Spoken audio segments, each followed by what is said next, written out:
আওয়ামী লীগ নেতা শেখ সেলিমের বাসায় রাত দিন পড়ে থাকতেন তিনি।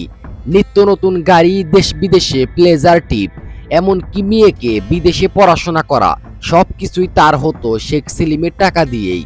বিগত সরকারের বেশিরভাগ এমপি মন্ত্রীর বাগান বাড়িতেও ছিল তার চলাচল। বলছি ঢাকাই সিনেমার বহুল বিতর্কিত ও আলোচিত চিত্রনায়িকা নিপু আক্তারের কথা। পেশায় চিত্রনায়িকা হলেও তিনি মূলত ছিলেন শেখ সেলিমের রক্ষিতা। শেখ সেলিম সহ এমপি মন্ত্রীদের সেবা দিতে নিপুণের দলে ছিল সবুজ অঞ্জনের একঝাঁক সুন্দরী। তাদের মধ্যে কেউ ছিল মডেল, কেউ ছিল নায়িকা, আবার কেউ ছিল শিক্ষার্থী। যখনই ডাক পড়তো তখনই এসব সুন্দরী নিয়ে ছুটে যেতেন নিপুণ। অবশ্য শেখ সেলিমের সাথে নিপুণের এমন রম সম্পর্কের কথা চলচ্চিত্র পাড়ায় ছিল ওপেন সিক্রেট। তবে মাথার উপর শেখ পরিবারের ছায়া থাকায় প্রকাশ্যে কেউ বলতে সাহস দেখায়নি। আর এই সুযোগটাই কাজে লাগান নিপুণ, হয়ে ওঠেন বেপরোয়া। শেখ সেলিমের দুর্নীতির টাকা নেওয়ার ক্যাশিয়ারও ছিলেন নিপুণ আক্তার। বাংলাদেশের চলচ্চিত্র উন্নয়ন কর্পোরেশন থেকে শুরু করে বিভিন্ন সরকারি দপ্তর, আইন মন্ত্রক, এমনকি রাজকোষ ছিল তার হাতের মুঠোয়।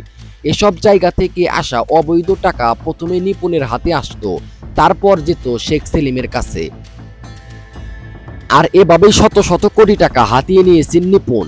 শুধু এখানেই শেষ নয়, 2016 সালে রাজধানীর বনানীতে বড় পরিসরে ডিউলিপ নিউ লস অ্যান্ডস নামের একটি পার্লার খুলে বসেন নিপুণ, যেটি উপহার হিসেবে নিপুণকে দেন শেখ সেলিম। আর এই পার্লারেই চলে অনৈতিক বাণিজ্যের বৈধ হার। নিপুণের প্রতি শেখ সেলিম এতটাই দুর্বল ছিলেন যে তার সাথে সিনেমা করারও প্রস্তুতি নিচ্ছিলেন। কিন্তু এমন খবর চলে যায় শেখ পরিবারের কানে, যার কারণে সিনেমাটি আর করা হয়নি তাদের। তবে সিনেমা না করলেও নিপুণকে এফসিতে বিশাল প্রভাব বিস্তারের সুযোগ করে দেন শেখ সেলিম। জানা গেছে শেখ হাসিনা দেশ ছেড়ে পালানোর আগের দিন নিপুণ আক্তারকে নিয়ে দেশ ছাড়েন শেখ সেলিমও। যদিও এ বিষয়ে ভক্তদের জন্য বারবার চেষ্টা করেও নিপুণ আক্তারকে পাওয়া যায়নি। তবে একটি সূত্র জানিয়েছে, বাংলাদেশ থেকে পাচার করা টাকা নিয়ে বর্তমানে মার্কিন যুক্তরাষ্ট্রে ফুর্তি করছেন এই নায়িকা।